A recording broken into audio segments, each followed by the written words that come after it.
Bonjour à tous et merci d'être avec nous. Bienvenue dans le journal des jeunes, salut Enzo. Salut Tom, salut à tous. Nous sommes le mercredi 18 décembre, voici les titres de votre journal. À la une, la situation à Mayotte et le constat après le passage de la tempête Chido. L'archipel a entièrement été ravagé. Le ministre de l'Intérieur démissionnaire Bruno Retailleau s'est rendu sur place. Le président de la République Emmanuel Macron s'y rendra ce jeudi. Il a décrété un deuil national. Nous consacrons une majeure partie de notre émission à ce drame que subit l'île. François Bayrou et ses consultations qui se sont achevées en ce début de semaine, le nouveau Premier ministre qui doit faire face à cette première crise. Il est au cœur d'une polémique à ce sujet alors qu'il a annoncé nommer un gouvernement avant la fin de la semaine. François Bayrou a répondu seul aux questions du gouvernement hier après-midi à l'Assemblée nationale. Il s'est une nouvelle fois entretenu hier soir avec le président de la République, nous y reviendrons. Dans ce journal également, une rixe aux abords du lycée Rondin dans le 13e arrondissement de Paris. Un adolescent de 16 ans est décédé lors d'un affrontement entre deux bandes rivales. On y revient. Tom et ses trois actus locales. Aujourd'hui, on parle Saint-Romain de Côte-Bosque, ExxonMobil et Jeunes en Seine. Et puis les sports à la fin de ce journal, on parlera notamment du cyclisme de Terry Greener et de Lewis Hamilton. Voilà pour les titres, bienvenue à tous. On prend sans plus attendre la direction de Mayotte où l'heure est au constat. L'archipel subit les conséquences d'un cyclone dévastateur. Chido, c'est son nom. C'est le plus gros cyclone depuis près de 90 ans. Le bilan est encore provisoire, fait l'état de 22 morts et de 1375 blessés.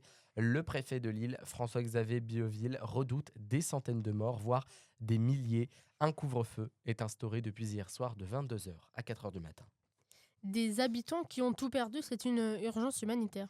C'est une situation inédite, l'eau potable devient rare, les magasins mahorais sont vides, d'autant plus qu'ils doivent faire face à des pillages. Le montant des dégâts est inestimable à l'heure qu'il est.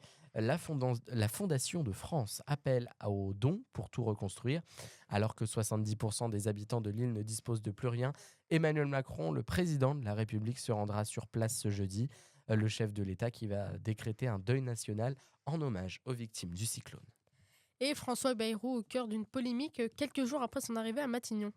Alors que le président de la République tenait une réunion de crise suite à la situation à Mayotte, le maire de Pau, nouveau Premier ministre François Bayrou, a préféré se rendre dans sa ville pour présider le conseil municipal. Au lieu de se préoccuper de la réunion de crise qu'il a faite en visioconférence, le président du MoDem s'est exprimé à ce sujet ce mardi lors des questions au gouvernement. Il a défendu sa décision et dit, je cite, « Pau est en France ». Il insinue donc que Mayotte n'est pas en France et que ce n'est pas sa priorité. Une polémique qui, comme un chewing-gum, va lui coller au basket pendant plusieurs jours, voire plusieurs semaines. Et la question qui revient, c'est à quand le gouvernement Bayrou ? Alors François Bayrou, qui avait annoncé nommer son gouvernement avant la fin de la semaine, ce qui devrait être compliqué car demain, le président de la République Emmanuel Macron, on le disait, se rendra à Mayotte et qu'il partira à Djibouti ce week-end pour le Noël des troupes armées, d'autant plus que les parlementaires partiront en vacances pour 3 semaines jusqu'au 13 février. À noter que le Premier ministre présentera son discours de politique générale le 14 janvier. Un timing donc pour le Premier ministre qui devrait satisfaire tout le monde pour éviter la censure. Et puis le militant Paul Waston est libre. Oui, Paul Watson, détenu et emprisonné depuis cet été au Groenland. Le défenseur des baleines a été libéré ce mardi. Nous sommes très émus, annonce l'avocat. Il pense même qu'il va rentrer en France et retrouver sa famille très prochainement. Et Miss Martinique est élue Miss France 2025. Angélique Angarni-Philopon, Miss Martinique, s'est imposée face à Saba Haïb, la Miss Nord-Pas-de-Calais. Elle devient donc la 95e Miss dans l'histoire du concours. Une rixe a lieu dans le 13e arrondissement de Paris, tuant un adolescent de 16 ans. Les faits se sont produits ce mardi matin aux alentours de 8h30 devant le lycée Rodin dans le 13e arrondissement de Paris. Une bande d'une dizaine de jeunes se sont retrouvés, sans doute un règlement de compte. Un adolescent de 16 ans a été blessé à la tête. Un couteau a été retrouvé à proximité du jeune homme. Il a été déclaré mort vers 9h15. Un individu âgé, lui aussi de 16 ans, a été placé en garde à vue. L'enquête se poursuit. Le suspect du quintuple meurtre près de Dunkerque a été mis en examen pour assassinat. Ce samedi, un suspect de 22 ans a été mis en examen après un quintuple meurtre. Il a tué son ex-employeur de 29 ans devant son domicile, ainsi que 2 policiers qui effectuaient une ronde dans la zone portuaire. L'homme est également mis en examen pour meurtre sur des migrants. C'est ce qu'a annoncé lors d'une conférence de presse la procureure de la République de Dunkerque, Charlotte Huet. Tom et ses 3 actus locales et on part à Saint-Romain-de-Colbosc. On part à Saint-Romain-de-Colbosc pour parler de l'ancienne école qui se situe à côté de la gendarmerie et qui va être transformée en des logements et une petite crèche. Cette proposition a été abordée lors du conseil municipal du 12 novembre. Ils ont eu une délibération relative à signer dans le cadre d'une promesse de vente. Et on poursuit avec les départs chez ExxonMobil. Ouais, chez ExxonMobil, le nombre de départs est conséquent, ce qui a choqué l'entreprise. Entre 600 et 650 salariés seront partants pour quitter l'entreprise. Le chiffre est donc officiel et a été donné ce mardi 17 décembre, suivi d'un plan de sauvegarde concernant les unités de la chimie. Et on ne peut terminer ces 3 actus locales en évoquant notre soirée Jeune en scène. Ouais, qui dit vacances dit forcément l'incontournable Jeune en scène de la musique Bolbec. Rendez-vous ce vendredi 20 décembre à partir de 18h pour cette soirée événement. Au programme, mettez-vous dans la peau d'un détective pour retrouver un meurtrier, c'est évidemment gratuit. Et une fois les activités terminées, le repas vous sera offert.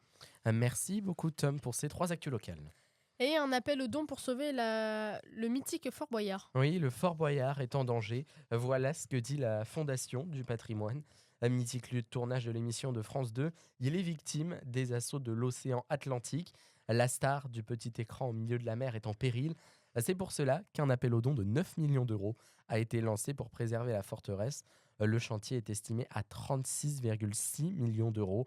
Une grande somme a déjà été récoltée par le département de la Charente, qui a déjà sorti 21,6 millions d'euros, ainsi que 6 millions proviennent du Conseil d'architecture de la Charente. C'est ce mardi que s'est ouvert le procès de Cyril Hanouna et de Louis Boyard. Le procès s'est entamé ce mardi en présence de Louis Boyard, mais sans Cyril Hanouna. En effet, l'animateur qui avait eu une violente altercation avec le député insoumis sur son plateau ne s'est pas rendu à son audience. En novembre 2022, lors de son émission Touche pas à mon poste sur C8, Louis Boyard était l'invité de Cyril Hanouna, qui l'a insulté, je cite, de tocard. T'es une merde, t'es un abruti, t'es venu faire le malin et bien d'autres encore. Durant la séquence qui dure une dizaine de minutes, le député s'est fait lyncher. Ces insultes ont valu à C8, la chaîne du groupe Canal+, une amende, tenez-vous bien, de 3,5 millions d'euros infligée par l'Arcom, la police médiatique. Un nouvel impact sur votre porte-monnaie, cette fois-ci, niveau de la santé. Après une augmentation du prix de la consultation chez le médecin qui, dès ce 22 décembre, vous coûtera 30 € au lieu de 26,50 à l'heure actuelle, le prix des mutuelles va de nouveau augmenter dès le 1er janvier 2025. Une augmentation de 6% par rapport à cette année. Cette augmentation a lieu en vue d'une revalorisation du métier des soignants, des augmentations qui sont loin de s'arrêter. Le journal des sports avec Tom et on commence avec le retour de Jonas Vingegaard. Un casting a été réalisé. Il n'est pas encore terminé pour le moment, mais c'est le directeur du Tour de France, Christian Prudhomme, qui l'a annoncé. Jonas Vingegaard sera bel et bien présent. Le Paris-Nice qui aura lieu du 9 au 16 mars. Le parcours a été dévoilé hier. À noter que Vingegaard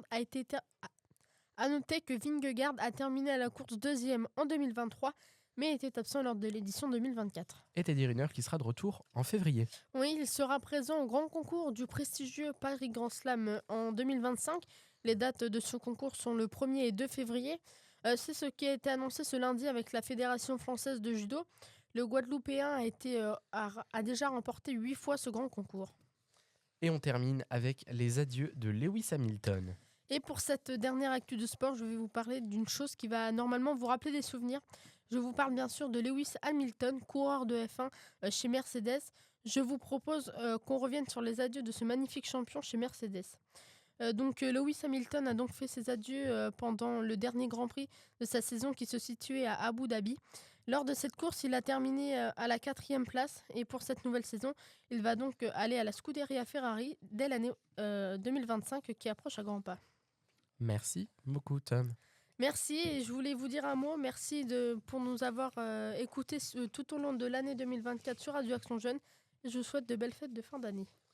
Merci Tom. Donc ainsi va l'actualité en ce mercredi. Le journal des jeunes qui prend congé de vous durant ces 2 semaines de vacances. On se retrouve à la rentrée dès le samedi 11 janvier. En attendant, vous connaissez la musique, vous pouvez nous écouter ou nous réécouter sur YouTube, Amazon, Spotify ou notre site internet radioactionjeune.fr. Passez de très belles fêtes de fin d'année. Prenez soin de vous et de vos proches. Profitez bien. Belle journée. Salut.